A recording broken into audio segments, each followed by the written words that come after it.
មិត្តដ៏ជិតស្និទ្ធគឺទុកឯងជាបងប្អូនពេលឯងពិបាកចិត្ត you never ទុក I know alone ទៅណាយើងទៅទាំងវងមានឧបសគ្គមិនដែលរំលងចាំជានិច្ចពាក្យថាបងប្អូន2020ខែមករាថ្ងៃទី9ពេលព្រឹកព្រលឹមមិត្តភ័ក្តិយើងមិនទាន់ដឹងខ្លួនមានសំឡេងរលើកទូរស័ព្ទទឹកភ្នែកខ្ញុំហូរអាឡូអាមីនេះស្លាប់ហើយពុទ្ធោនេះគឺជាសំឡាញ់ស្រែកសួរមេឃអាណាគឺជាអ្នកបាញ់ស្រែកសួរដីហេតុអីខ្វល់យកមិត្តភ័ក្តិអញមិត្តទៅច្រើនថ្ងៃដែលអ្នកសម្លាប់នៅក្រៅសំណាញ់យល់ទេធေါ်ដែរទេបើគេអ្នកបាញ់ហើយយើងអ្នកចាញ់ต้องចាប់មិនបានអ្នកដែលនៅរស់នៅមិនអាចសម្រានរស់នៅមិនអាចសម្រានជាមិត្តដ៏ជិតស្និទ្ធយើងទុកឯងដូចបងប្អូនពេលឯងពិបាកចិត្ត we never ទុកឲ្យនៅ alone តែណាយើងទៅទាំងវងឧបសគ្គមិនដែលរំលងចាំជានិច្ចពាក្យថាបងប្អូនជាមិត្តដ៏ជិតស្និទ្ធយើងទុកឯងដូចបងប្អូនពេលឯងពិបាកចិត្ត we never ទុកឲ្យនៅ alone តែណាយើងទៅទាំងវងឧបសគ្គមិនដែលរំលងចាំជានិច្ចពាក្យថាបងប្អូនមិនបានរយៈប៉ុន្មានអាចច្រឹងកចែកឋានឯងចេញទៅភ្លាមមិត្តភ័ក្តិគ្រប់គ្នាទទួលមិនបានឈាមក៏ត្រៀមឲ្យឯងលុយក៏ត្រៀមឲ្យឯងខំសះស្វែងដើម្បីបញ្ជូនឯងទៅវៀតណាមតែជាអកុសលឯងស៊ូមិនបានផុតនៅលើឡានមិត្តភ័ក្តិបងប្អូនទទួលដំណឹងទឹកភ្នែករហាមយើងស្រែករហូយំលាយមករាជថាដេរឆានអោមិត្តសម្លាញ់ឯងចាក់ចេញពីពួកយើងគ្រប់ប្រានដោយសារតែជំងឺឯងឈឺមិនយូរប៉ុន្មាន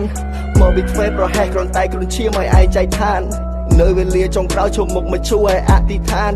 ការទៅជាតិណាយើងត្រូវធ្វើមិត្តនឹងគ្នាឲ្យបានជាមិត្តអញតាំងពីតូចធំឡើងឯងនៅតែតូចសំដីឯងពិតជាខូចតែចារិតឯងនេះពិតមិនដូចទីណាមានវត្តមានឯងគ្រប់គ្នាសប្បាយរហូតសំបីតែគ្រួសារអញក៏ស្រឡាញ់ឯងលែណាអាតូច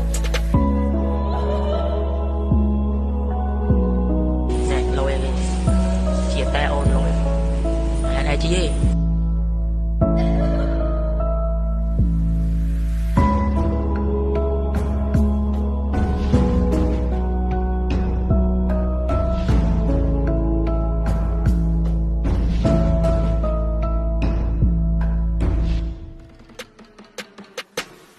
ជាមិត្តដ៏ជិតស្និទ្ធយើងទុកឯងដូចបងប្អូនពេលឯងពិបាកចិត្ត we never ទុកឲ្យនៅ alone តែណាយើងទៅទាំងវងឧបសគ្គមិនដែលរំលងចាំជានិច្ចពាក្យថាបងប្អូនជាមិត្តដ៏ជិតស្និទ្ធយើងទុកឯងដូចបងប្អូនពេលឯងពិបាកចិត្ត we never ទុកឲ្យនៅ alone តែណាយើងទៅទាំងវងឧបសគ្គមិនដែលរំលងចាំជានិច្ចពាក្យថាបងប្អូនជីវិតកើតចឹងឈឺស្លាប់មិត្តភៀងពីនាងទៅបានមិត្តមួយគេបាញ់សំឡាប់ឯមិត្តមួយទៀតឈឺគ្រុនឈាមស្លាប់កំភ្លើងបាញ់ហើយបាញ់ចឹង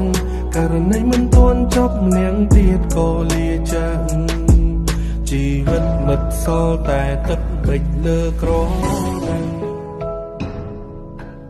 សម្លាញ់ទាំងពីរសូមឲ្យវិញ្ញាណក្ខន្ធសម្លាញ់ទាំងពីរទៅកាន់សុគតិភពបើមានជាតិក្រោយសូមឲ្យពួកយើងខ្លាចជាមិត្តនឹងគ្នាទៀត